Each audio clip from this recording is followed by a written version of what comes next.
நாளைக்கு வரைக்கும் மரணம் வராதுன்னு உங்களுக்கு தெரிஞ்சிருக்குல்ல, அப்போ நீங்கள் மரணத்தை ஜெயிச்சிட்டீங்கன்னு தானே அர்த்தம்னாரா. உடனே தர்மர் சொன்னா, எப்பா நான் பண்ணது தப்பு தான்ப்பா, அவனை உடனே கூட்டிட்டு வா. ஏன்னா யாருக்கும் மரண தேதி என்பது தெரியாது இல்லையா. உடனே அப்போ தர்மம் பண்ணணும்னு முடிவு பண்ணிட்டா முடிவு பண்ணுறதே கிடையாது. கேட்டால் கொடுக்க வேண்டும். இது மனிதர்களின் அடிப்படை கடமை.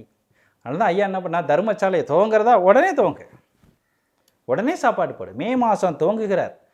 தர்மசாலை எந்த நேரத்தில் துவங்கினா தெரியுமா ஐயா? நல்ல யமகண்டத்தில் துவங்கினார். வள்ளல் பெருமானார் சன்மார்க்கத்தில் முழுமையாக இறைநிலை அறிந்த அம்மையமானவர், இறைவனானவர். ஐயா எப்போ பிறந்தார் தெரியுமா? ராகு காலத்தில் பிறந்தார். இறைவன் தான் ஐயாவை அனுப்பிச்சு வச்சான். நல்ல நேரத்தில் பிறக்க வச்சிருக்கலாம்ல, ராகு காலத்தில் பிறக்க வச்சான். ஏன் ராகு காலத்தில் ஐயாவை பிறக்க வச்சான்? ஏன் ஐயா தர்மசாலை யமகண்டத்தில் துவங்கினா?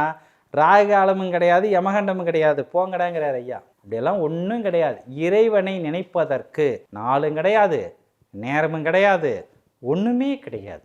அப்போது இறைவனை அடைவதற்கு எதெல்லாம் தடையாக இருக்குது அப்படிங்கிறத தான் ஐயா அந்த அகவலில் வரிசையாக சொல்லிட்டு வர்றாங்க. அப்போ சிவமாகிய பொருளை கிட்டத்தட்ட கற்ப கிரகத்துக்கிட்ட போயிட்டோம்னு வச்சுக்கோங்களேன். ஆனால் கற்ப கிரகத்தில் உள்ளே இருக்கிறார் இறைவன்.